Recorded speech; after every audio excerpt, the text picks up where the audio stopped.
수면장애 더 이상 방치하지 말고 제발 이것부터 바꾸세요.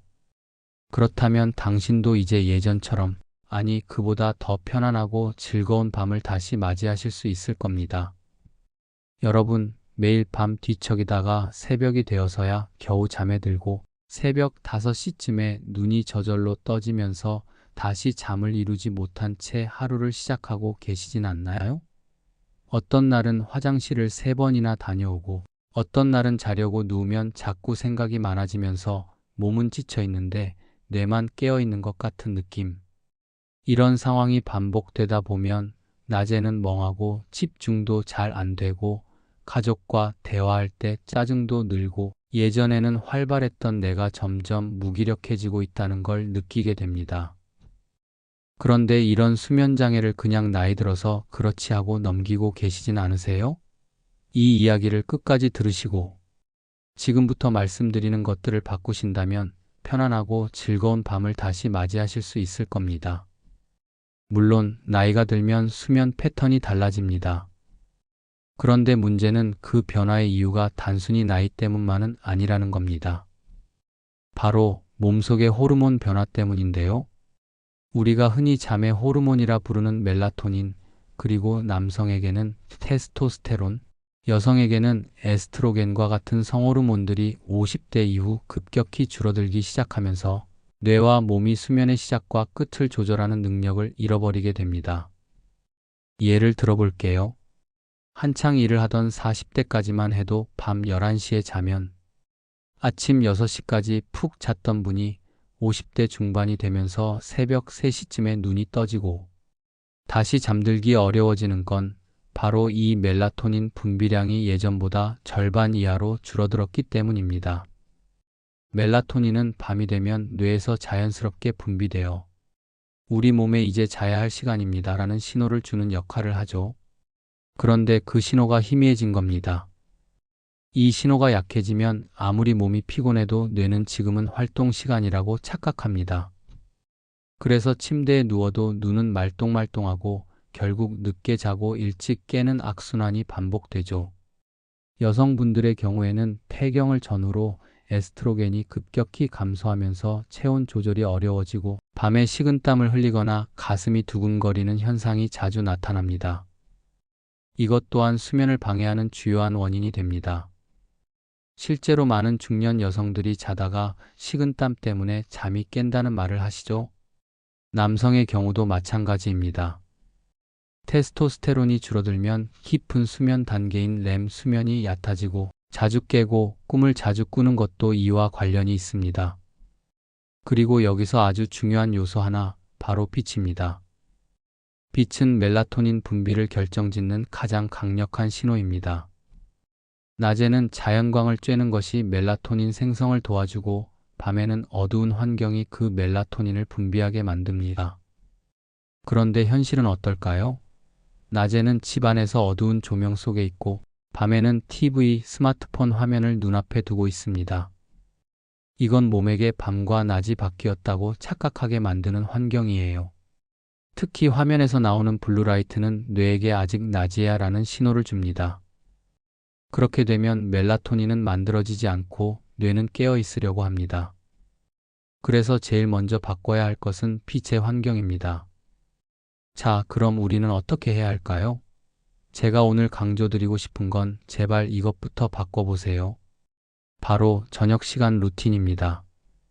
수면은 밤 11시에 시작되는 것이 아니라 저녁 8시부터 준비됩니다.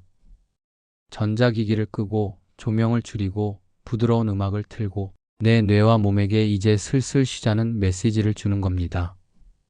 스마트폰, TV는 멀리 두시고 따뜻한 조명을 켜세요. 불빛 하나만 바꿔도 수면이 달라집니다. 두 번째, 오후 2시 이후에 카페인 섭취 줄이기. 커피, 홍차, 초콜릿, 그리고 에너지 음료에 포함된 카페인은 생각보다 오래 체내에 남습니다. 어떤 분들은 나는 커피 마시고도 잘 자요라고 하시는데요. 그건 자는 것처럼 보이는 거지 깊은 수면은 아닌 경우가 많습니다. 다음날 개운하지 않다면 의심해 보셔야 합니다. 또 하나, 술은 수면 유도제가 아닙니다. 술은 잠을 빠르게 들게 만들지만 얕고 질 나쁜 수면을 유도합니다. 특히 새벽에 깨는 습관이 있다면 알코올이 원인일 수 있습니다. 세 번째는 멜라토닌 보조제입니다. 멜라토닌은 우리 뇌의 송과체에서 자연적으로 분비되는 호르몬입니다. 보통 오후 9시경부터 분비가 시작되어서 새벽 2시, 3시경에 최고조에 달하죠. 그런데 나이가 들수록 멜라토닌 분비량이 급격히 줄어듭니다. 20대에 비해 60대는 절반 이하로 떨어져요. 그래서 나이 들수록 잠이 얕아지고 새벽에 자주 깨는 거예요. 미국이나 유럽에서는 이미 일반의 약품으로 널리 사용되고 있고 우리나라에서도 최근 건강기능식품으로 출시되고 있어요. 멜라토닌 보충제는 중독성이 없고 습관성도 없어서 필요할 때만 드시면 됩니다. 매일 드실 필요도 없습니다. 필요하신 분들은 하루 0.5mg에서 1mg 정도의 저용량 멜라토닌을 취침 1시간 전에 복용해 보세요. 약국이나 온라인에서 쉽게 구하실 수 있고 장기 복용보다는 23주 정도의 짧은 기간 동안 수면 리듬을 회복하는 데 도움을 주는 용도로 사용하시는 게 좋습니다. 보조제가 부담스러운 분들을 위해서 잠을 잘 자기 위해 도움이 되는 음식도 잠깐 짚고 넘어가 볼까요? 의외로 우리가 쉽게 구할 수 있는 음식들 중에 수면 호르몬인 멜라토닌이나 세로토닌을 도와주는 식품들이 있습니다. 가장 대표적인 건 바나나입니다. 바나나는 트립토판이라는 아미노산이 풍부해서 몸 안에서 세로토닌, 멜라토닌으로 전환되는 데 도움을 줍니다. 그래서 잠자기 12시간 전에 바나나 반 개 정도 드시는 것도 좋습니다. 그리고 따뜻한 우유 한 잔, 이것도 많은 분들이 알고 계시죠? 우유에도 트립토판이 들어있고 무엇보다 몸을 편안하다고 느끼게 해주는 온도감이 있어서 심리적인 안정 효과가 큽니다. 그 외에도 체리, 호두, 아몬드, 귀리 오트밀 이런 음식들도 천연 멜라토닌이 포함되어 있어서 자연스럽게 잠을 유도하는 데 도움이 될 수 있습니다. 단 너무 많이 먹으면 소화가 안 돼서 오히려 방해가 되니 소량 그리고 잠자기 12시간 전이 가장 좋습니다. 그리고 마지막으로 호흡법을 하나 알려드릴게요.